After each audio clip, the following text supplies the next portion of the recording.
No último dia útil de julho, a Bolsa de Valores caiu mais de 3%. E pior, muito dessa queda foi com saída de estrangeiros. Como vocês podem ver aqui na foto, a gente teve o pior dia do ano de saída de estrangeiro. Mais de 2 bilhões de reais de vendas aí dos gringos.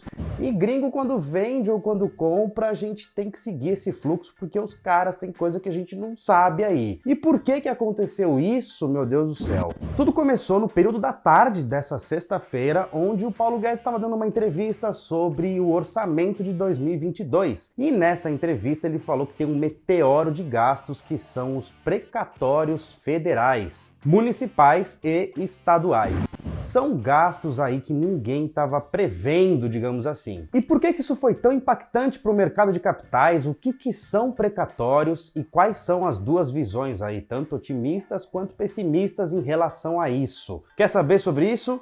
Fica no vídeo, porque após a vinheta você vai saber de tudo. Então, vamos lá!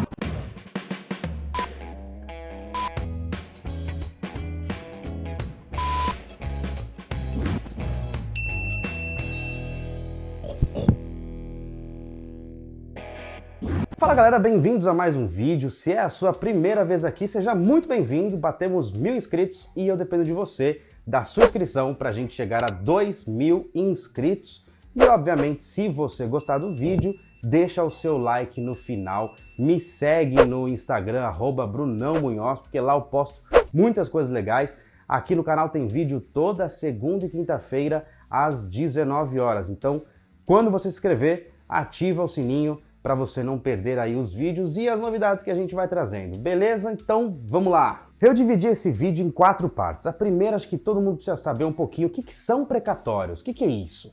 Então vamos lá, brevemente falando, aqui não é um vídeo sobre precatórios, sobre dívidas, aqui é vídeo de investimentos, sobre o mercado de capitais. Mas você precisa saber porque isso é importante. Precatório é quando uma pessoa, uma empresa ou uma ação coletiva ganha do governo, está processando o governo, seja o governo municipal, o governo estadual ou o governo federal. E aí vai estar a primeira instância, na segunda instância o governo perdeu, ele sabe que tem que pagar essa dívida e essa dívida se torna um precatório.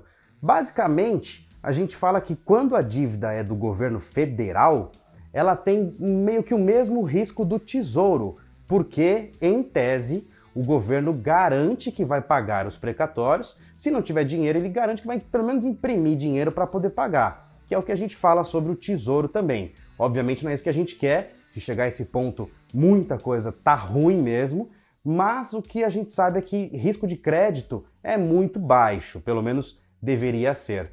Já os estaduais e os municipais, aí é diferente, eles podem prorrogar o estado, o município, dependendo da entrada de impostos, ICMS e tal, então é outra história. Mas os federais, via de regra, sempre foram mais protegidos. Inclusive tem até um mercado secundário de precatórios. Então, por exemplo, uma empresa venceu contra o governo e tem aí um precatório, agora uma dívida que o governo tem que pagar daqui 10 anos, de 100 milhões de reais. Tem algumas empresas, por exemplo a XP Investimentos, que compra essa dívida. Tu fala, então você tem uma dívida de 100 milhões de precatório federal para daqui 10 anos?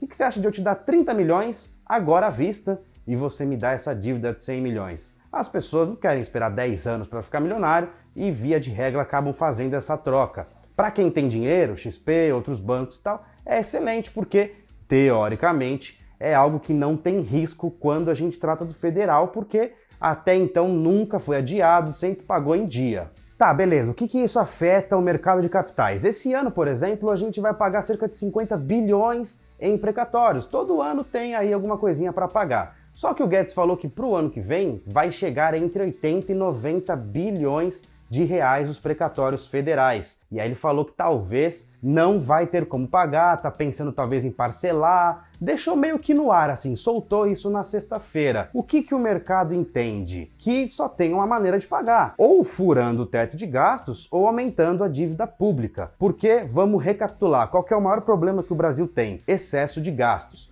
Nós somos uma criança de 10 anos com um cartão de crédito sem limite há mais de 26 anos. É isso que nós somos. E a cada 4 anos, uma nova criança de 10 anos pega o poder, pega esse cartão e continua gastando sem se preocupar quando vai pagar. Ah, mas estourou o limite, o que eles fazem? Dobram o limite. Sempre foi feito assim, por isso que a gente tem uma dívida tão alta.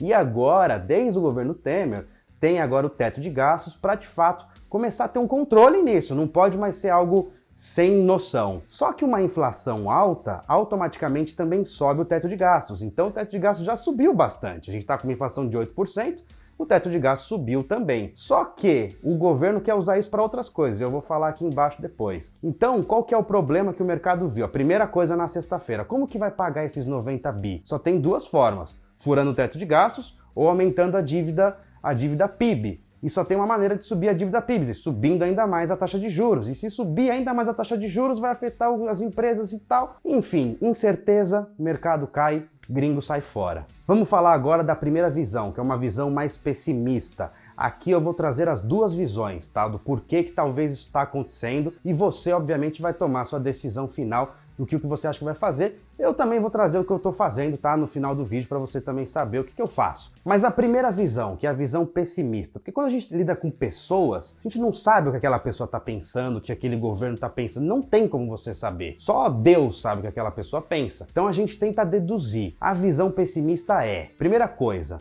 o governo estava usando esse subterfúgio aí de teto de gasto vai ficar um pouco maior por causa da inflação e tal, para aumentar o Bolsa Família. Porque o Bolsa Família dá voto. O ano que vem tem eleições. Poxa, se dobrar o Bolsa Família de 150 para 300, 200 para 300 e tal, olha só quanto isso pode causar aí de votos positivos para o governo. Então eles querem, é uma pauta que já está lá faz tempo e o Paulo Guedes tem que se virar para honrar isso daí. Até então não ia furar o teto de gasto, porque, poxa, subiu o teto de gasto por causa da inflação. Vocês entenderam esse mecanismo. Então, ele querer jogar esses precatórios para frente é para não deixar de aumentar o Bolsa Família. Só que qual que é o problema? Isso também pode ser caracterizado uma pedalada fiscal. É a mesma coisa você tem aí uma dívida de cartão de crédito, certo? Vamos falar de fatura mesmo, não vamos falar de dívida, porque a precatória até então nesse momento não é dívida. Tá lá, vai ter que pagar tal, é uma fatura que chegou pro ano que vem. Então você tem aí uma fatura do seu cartão, 10 mil reais pro próximo mês. Pô, você não tem como pagar esses 10 mil. O que é pedalada? É você pegar um limite de um outro cartão de crédito e pagar essa fatura com outro cartão de crédito e parcelar isso em 2 vezes. Você automaticamente não está pagando a dívida, você está criando uma nova dívida parcelada num outro cartão. Vocês entenderam o que eu estou querendo dizer?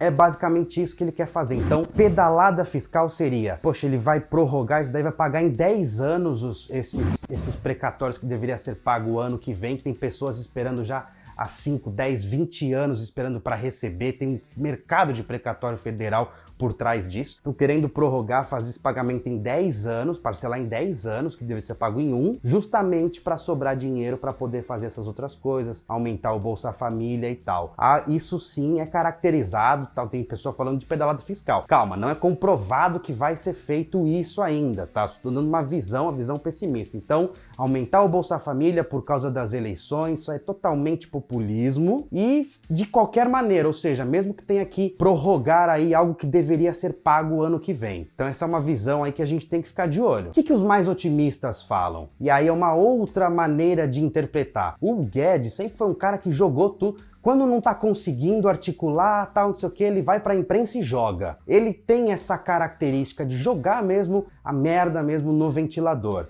Então o que estão falando? Pô, ele já deveria estar tentando aí privatização, reformas e tal, e ele quer acelerar isso daí o quanto antes, porque sabe que isso é uma maneira de entrar dinheiro novo para poder, né, honrar as dívidas. E aí o que ele faz? Ó, tem um gasto de 90 bilhões, tá aí, todo mundo agora sabe, se não passar a reforma, se não passar as privatizações, ferrou, não vai ter como pagar e o Brasil vai quebrar de vez, né? A gente vai chegar em 100% de dívida PIB e acabou. Então, ao que tudo indica, muita gente acha que ele fez isso de propósito, tanto é que já essa semana já começou, Arthur Lira vai colocar na pauta para votar ainda essa semana, na sexta-feira, amanhã, ou no máximo semana que vem, reforma tributária, privatização dos Correios, voltou assim já tá na pauta pode ser a semana que vem já seja aprovado, já colocou a reforma administrativa que ninguém tava nem falando, já falou que talvez até final do mês vai ser votada a reforma administrativa, vai incluir juiz na reforma administrativa, isso eu quero ver, isso eu pago pra ver, tem juiz ganhando 400 mil por mês e tal, pro resto da vida, tem 50 anos, aposentou, então quero ver se vai colocar essa galera, vai mexer com juiz, é negócio pesado, mas... Ao que tudo indica, pode ser que ele fez isso, Paulo Guedes, justamente para acelerar. Porque se acelerar essas coisas, tiver reforma, tiver privatizações e tal, vai entrar dinheiro. Entrando dinheiro, acabou. Porque tem duas maneiras de você quitar uma dívida, gastando menos e ganhando mais.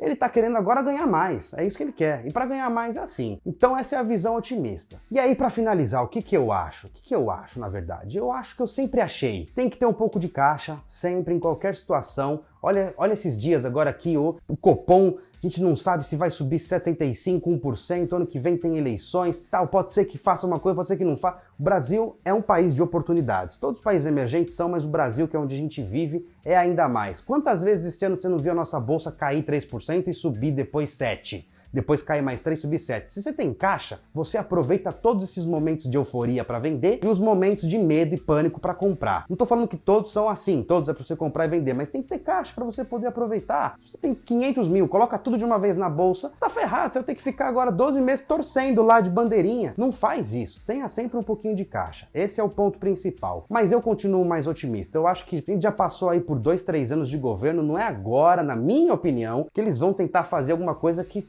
diferente do que eles já fizeram nos últimos 2, 3 anos. E o Paulo Guedes é um cara que até então se mostrou um cara mais liberal e tal. Obviamente não é tão fácil, porque tem, né, tem congresso, tem um monte de gente, tem o Bolsonaro para lidar. Gente, aqui não quero que você seja bolsonarista, você é lulista, você é terceira via. Não tô falando de eleição, pelo amor de Deus. Vem aqui embaixo no comentário. O que eu quero nos comentários é saber a sua opinião. O que você acha? Você tá mais pessimista com essa visão que eu falei? Uma visão mais otimista? Meio termo? Tá com caixa? Não tá? O que você tá fazendo aí com os seus investimentos? Tá jogando tudo pro exterior? Cansou do Brasil? Tá tudo no Brasil? Tá com bandeirinha otimista? Me fala aí, deixa nos comentários que eu quero saber a sua opinião para saber o que o pessoal tá pensando, o que estão pensando. E obviamente deixa seu like, seu comentário, as coisas, tudo que é o que a gente precisa para continuar crescendo. Beleza, pessoal? Obrigado pela sua presença mais uma vez no vídeo, espero que você tenha gostado. Compartilha com todo mundo aí, me segue no Instagram, me segue aqui e a gente se vê no próximo vídeo. Tchau!